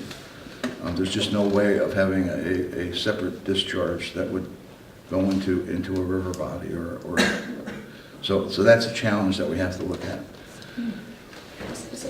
In terms of labor force, at Custom Electronics and Ioxis, people who do the manufacturing, are they women and men? Oh, yes. Do you know the split? No, I don't. I would say it's probably 40-60 one way or the other. I don't really know, but it's a fairly good mix. I ask because, again, when you look at the demographics of the poverty, which is a question that keeps coming up and the issue that keeps coming up, women, and particularly female-headed households, are overrepresented among the poor in this area and in the country. It's the same statistic. So the types of jobs that we would be looking for then would be ones where women and men would be employed. But women are a target, and we want to really reduce poverty. I've been asked a couple of times by other organizations and other people, why aren't you looking for call centers that just uses electricity? And I said, well, the reason I'm not interested in trying to attract call centers is they primarily hire wives as a second income, and they are minimum wage jobs. And that's not the type of business I want to offer to the female population of our county. So I certainly understand that issue. It certainly won't get people out of poverty. Yes.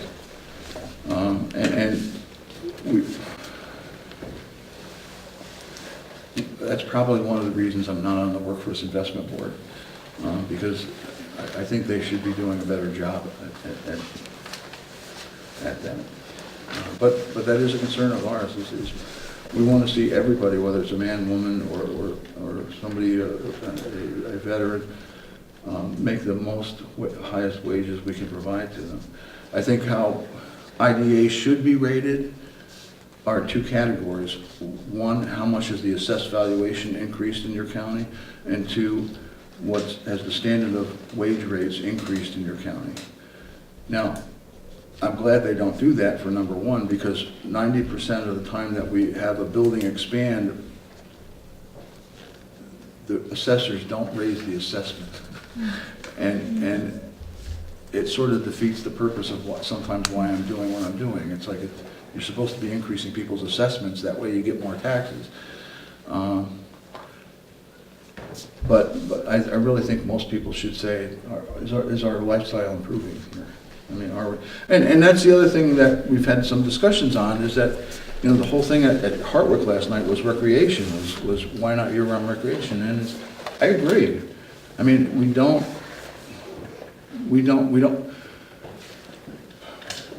do a great job promoting tourism here. We have some organizations that are trying to do it, but we really could do more in the tourism, and maybe that's partly our responsibility. And we really should be looking at recreation and things to do around here. I mean, I hate this. Binghamton does one or two things right. And one of the things they did right in the last 4 years, which were done by a bunch of young entrepreneurs, was they have what they call the Luma Festival. And they bring in 20,000, 30,000 people on a Saturday night, maybe 40,000 people on a Friday night that come into their downtown. And what they do is they take all their architecture in their downtown, and they have these kids coming up, and kids come from Europe. I mean, there's kids all over coming into there to compete with this Luma Fest. And they designed this far out type of visual graphics on each of the buildings in the downtown. And it's fascinating, and that's the type of stuff that we need to start seeing in our county, is that attract young people, that young people want to work on, that makes them interested in saying, hey, bring my friends to downtown this weekend, they're having a Luma Fest or whatever. I mean, it's one small thing, but it's done very well, and it's now in its third year, I think, and every year it keeps getting bigger. They started, I think, with 4 buildings or 3 buildings, and now they light up. I think last year they lit up, I didn't go, but I think they lit up like 60 buildings. I mean, it's huge now. And I could talk all night. Just one question, I apologize if you covered it in the first hour, but what is the IDA doing to clean up the site Nothing at Pony right now. Farm? So you're suggesting the possibility of a decompressor station Well, and development, but the first step would be to clean up the site, right? The estimates, the first step is for us to try to get the draft environmental impact statement approved. That allows us to actually do some stuff on the site.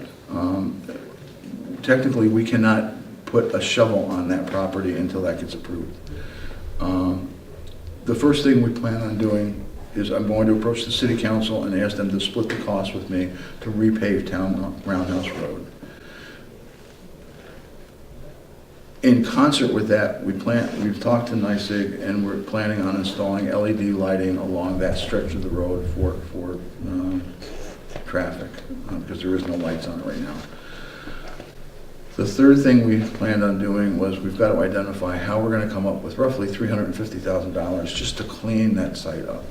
There is tires and garbage and concrete blocks and... Is it also hazardous materials and things? I thought it was a brown site. No, I don't believe it is, and that's what the previous engineers have tested for. Now, I'm not saying that isn't a problem with the rest of the rail property that wasn't sold to us. I mean, there are probably certain things that are on that rail property that they don't want to sell to us because of issues.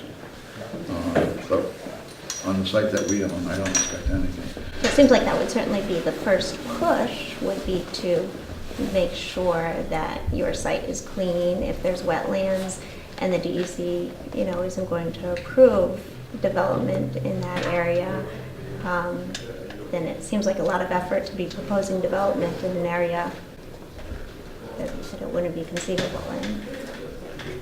I agree. And I would not have...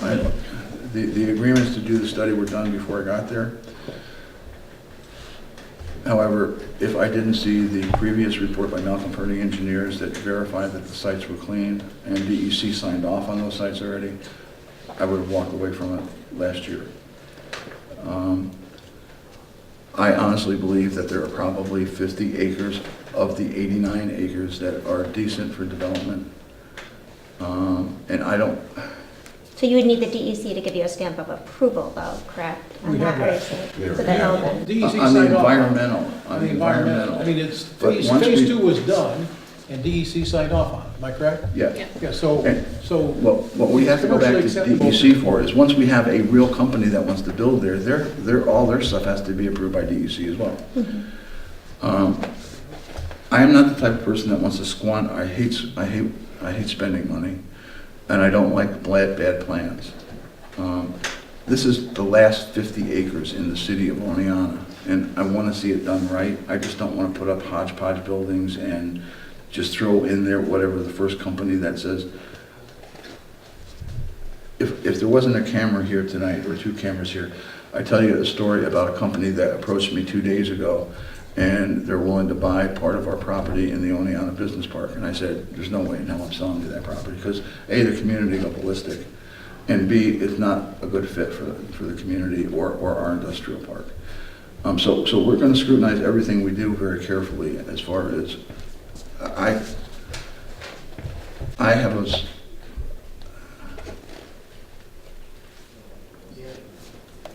contrary to what some people may think or say, I think I look at every project that it should be the best quality project you can do.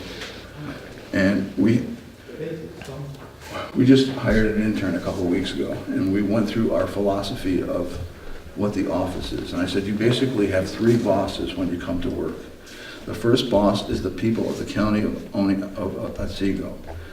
those are the people we represent and that we work for. I said the second line of bosses in the office is our board of directors, because they take a lot of flack for what we do, or will take a lot of flack. So we want to make sure whatever we do is done properly and correctly and well. And then the third one is everybody else in the office. Nobody is more important than anybody else in the office. So you as an intern are just as important as anybody else. But remember, the first number one boss we have, and I always tell people this, is the residents. And that's why we're having a series of hearings or town hall meetings. Okay, so Katie was just talking about that she believes it's a brownfield. That's what I brought up initially. I live in the 5th Ward. I don't want to breathe it. If you're going to dig it up, I don't know why Ron Bishop, who's a toxicologist, when he was looking at your numbers in your guys, was concerned about it. But I'm concerned that he's concerned because he's looked at a lot of numbers about chemicals and toxic waste sites, and he is an expert. And I want to know what this phase 2 is that was signed off on by the DEC. Was there ever a cleanup of this area that you're talking about digging up or not? I don't know what area you're talking about that we're digging up right now. We're The not one, digging. the place that you want to dig up in the rail yards. You want to move debris and you want to move the soil. I'm talking about surface debris. I'm talking about you walk down there and there's a bunch of concrete blocks just lying there. There's a bunch of people who live on top of that hill. Maybe it's your house, I don't know. But people are throwing garbage over there. There's huge amounts of garbage So and that doesn't rubble. involve digging? No, it involves cleaning the site so it's that you can walk through it and not feel like you're walking on junk. Okay. It's basically, Tires, TVs. yeah. So it's just about dragging stuff out. Oh, it's Blocks. See, And that won't that's disturb that's the a soil huge the way cost. that- You have no idea how much garbage is down there. I know, I've seen it. Yeah. so could I just say something, Jody? How we got here was, we've had opportunities to sell off a little piece and a little piece, and he wants a shop, and he wants a shop. And we could do that one at a time, get improved, and you're not disturbing a lot of dirt and everything else. Going back to the last taxable developable piece of property in the city, which is income for the city, our thought process was, let's take our time, get approval for the whole thing, get it cleaned up, we have something from D&H, or Norfolk Southern, what they said could be here, some other engineering could be here.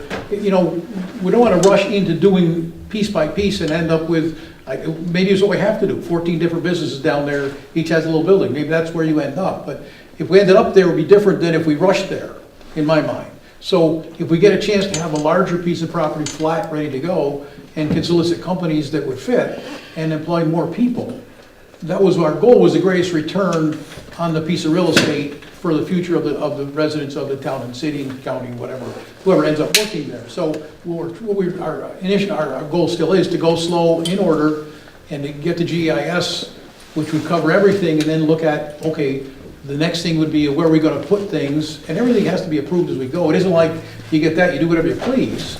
It's just the next step, like now I got a blank canvas, it's all clean, now what do I paint on here? What's the best use of this, not only for us, but also that someone's interested in doing, and investing their money, and trying to, but you can't show the property now. I mean, you can't, it's embarrassing to drive through it. So the whole point of taking this slow, methodical step was getting it cleaned up, getting it ready to show, getting the environmental stuff done. And you know, I've been through a few phase 1 and 2s in my life and business. You know, getting a phase 2, usually, I mean, DEC is not easy. What does it mean though, phase 2? It means, You actually have to go out and test. and drill holes and take drill holes samples. in the and- ground to the DEC's requirements and test the water samples, test the soil samples, send them to certified labs. They have to be analyzed for any type of DEC and EPA has certain criteria what you have to analyze it for. And those are all tested and sent to the state and federal governments. Yeah, now, I would say, all we know is that it passed that one. It doesn't mean there's not something, something there. But reasonable effort has been done in a way that's normally done on a piece of property. Let me say, I always thought it was a brownfield myself. I read the phase 2 and said, oh, this isn't as bad as I thought it was. So I don't, once again, an engineering firm, a reputable engineering firm, got paid a lot of money to go through and do it. Presumably, we think they did a good job. I mean, I have no reason to think they didn't do a good job. So I'm not looking for problems, and I appreciate everybody's concern. And if somebody has a concern, wants to test something, I'm not really opposed to, I'm not getting in their way, you know. But we're trying to do what's reasonable. And usually, with a phase 2 done, it's supposed to be okay for development. And as I indicated earlier, DEC called me about 3 weeks ago and asked for me to send them the copies of the phase 1 and phase 2 reports. I sent them to them again by electronic email, and they reviewed those reports and signed off again on them a second time. And it's all, no secret, it's all public record stuff. Signing off, meaning that it's clean and not built. They've approved the report. Right. What may be providing some of the community confusion is there's 270 vacant acres of land down there, of which you own 90, of which 50 of it is developable. So I think people might be looking at the entire panorama. I agree. The rest of the rail property may actually be contaminated. It I have no probably idea. is. They will not sell that. It was They will not actually. talk to us about selling that, and there's probably a reason for that.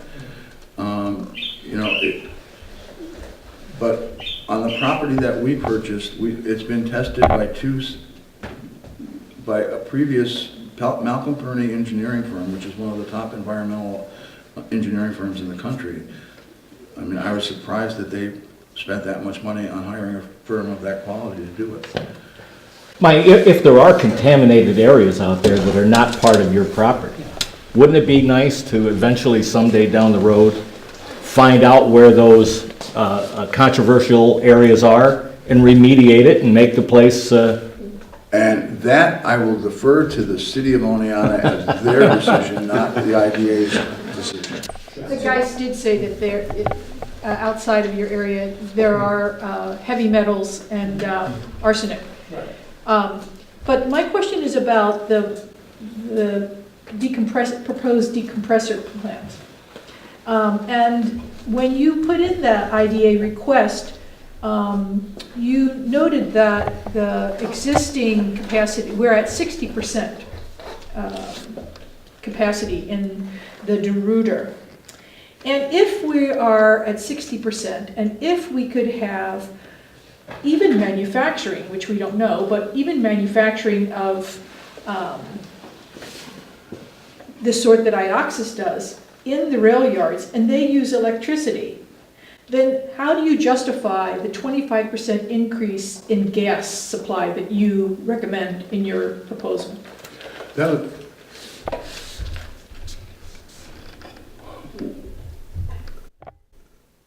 NYSEG came up with certain calculations, and we could have went through a whole scenario of them. We started with one project that we thought would only cost $1.5 million for a small decompression station, just for one company that we were trying to attract. And then we brought in the uninterruptible supplies. And then NYSEG said, by the way, we're not replacing the DeRuyter line. That was part of the discussion. And we said, that's ridiculous. The pipe is 65 years old. I mean, and I sent a letter to them saying, this is a safety issue that we have a concern on, that the pipe is so old. You can't tell us how it was built. You can't tell us what type of rivets were used in that line. And we think that it behooves you, we're putting you on record to notify you that we think there was a safety issue there. So they came back to us and said, well, we will replace the DeRuyter line. But instead of the original estimate of, I think, $50 million, it's now over 100, close to 150 million, $200 million. And we're not going to rebuild it over in 1 or 2 years. It's going to take us probably 15 to 20 years to rebuild this line, $10 million at a year. And they said, so we've sized a compressor station that will allow future growth up to 25%. It's not to mean that you will ever use that or come even close to it, but for the next 20 years, if there was some type of growth, this could handle that until we get our line replaced. Now, I agree with you in what you're thinking in one sense, because I used to work in New York City. And in New York City, you can spend $1 billion on building a subway line. And you've got to make a decision. Do you want to spend $1 billion on a subway line that can accommodate 100% of the people in rush hour? Or do you want to spend $500 million and have a capacity that only meets 75% of the people that are waiting in line? And you know what New York City does? They says they can take the second train. We don't probably need a compressor station that's huge.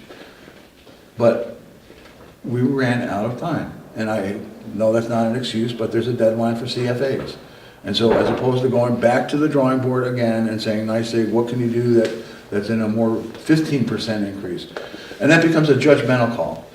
And those type of judgmental calls are things that get you in trouble. When I was in Delaware County, we were negotiating with the city of New York on the watershed. The reason we were able to take them to court was because they made an arbitrary decision, which is what we probably did here, saying you could not put an impervious surface within 200 feet of a water body. The reason the judge allowed us to sue New York City on their regulations was we challenged them, why 200 feet? Why not 100 feet? Why not 50 feet? Why not 25 feet? What is the science for the 200 feet buffer? And the city of New York says, well, there isn't any. So did we need a compressor station to increase 25%? I'd be working in Washington, D.C. as the head guru for economic development if I could build 25% increased business in our county. That is not a realistic number, but we just went with it because that's what we had. I hate to say that, but that's the answer. So if I may, for the edification of everyone else here, because I know you heard me say this already, one of the NYSEG representatives that spoke at the Chamber of Commerce Energy Summit in Cooperstown a month or two ago said that the DeRuyter is scheduled to be replaced, and the increased cost is in part, I am sure, due to the plan to not increase it from 8 inches to 10 inches, but to 12 inches, which would effectively more than double the volume of gas that it carries. Okay, and as I indicated, I had another meeting to go to, so I didn't hear that part of the presentation. They have never said that to me. Mm-hmm. What they have always said to me was that the increased cost from the 50 million to roughly 200 million, and they have said this at our meetings, not anything about increase in the capacity, was that the cost for the materials and the labor has skyrocketed. And you cannot build a pipeline for less than that. You just can't. It had nothing, and the most they were talking to us about was increasing it from 8 to 10, and they weren't even sure they were going to get any more capacity at 10. They were really just looking, when they talked to us, which is now almost 7-8 months ago, we're talking about just replacing the DeRuyter line. Yeah. Well, she, without a doubt, said 12 inches was the They're new not plan. hurry to do that. They're studying it, been studying it for 3 years. Because we met with them, they had a rate increase a couple of years ago for this.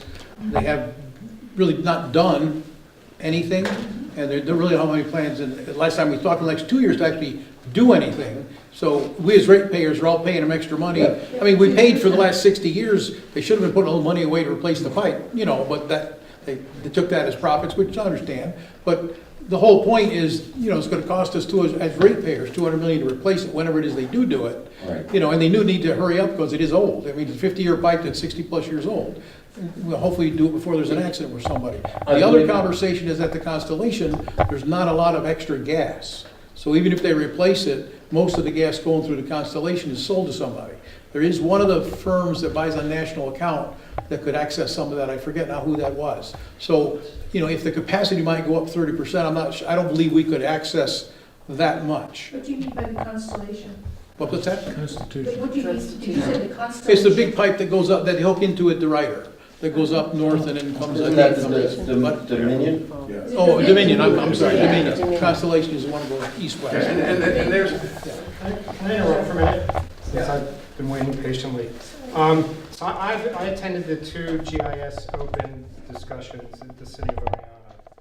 And I would request that folks from the IDA attend them because there's a big disconnect of information between what I heard there and what I'm hearing here. And we could have really open communication so that people hear what you say, because it makes a lot of sense and people have a lot of questions. And Professor Bishop's not here tonight, and Nicole Dillingham's not here tonight, and all those folks who were there's about 5 of us that were at those meetings, Colleen and Kate and myself and Mike.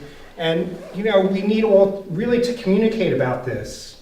Instead of having it separated, we can get further down the road, if there's not so much misinformation, if we can really be on the same wavelength and discuss And this. that- So I don't know why you weren't there. I mean, this is a good discussion, and I just, I sat there for 2 hours at 2 different meetings. I'm here for an hour and a half tonight, and we need to expedite this in a way where we all know what's going on, and we're not in our little separate silos with this.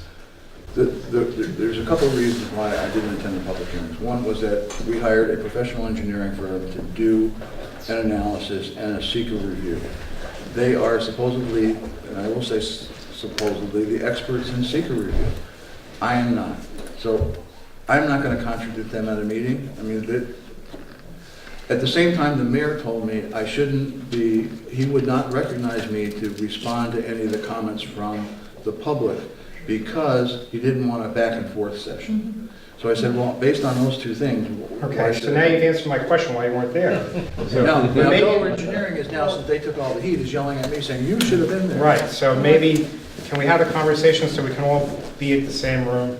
Well, you And, can and, watch and that's why I'm videos. willing to come to any of these meetings and have you come to our Okay, meetings. so we need to speak to Mayor Jody, Herzig if too. you want to see what we said, it's all on videotape, online.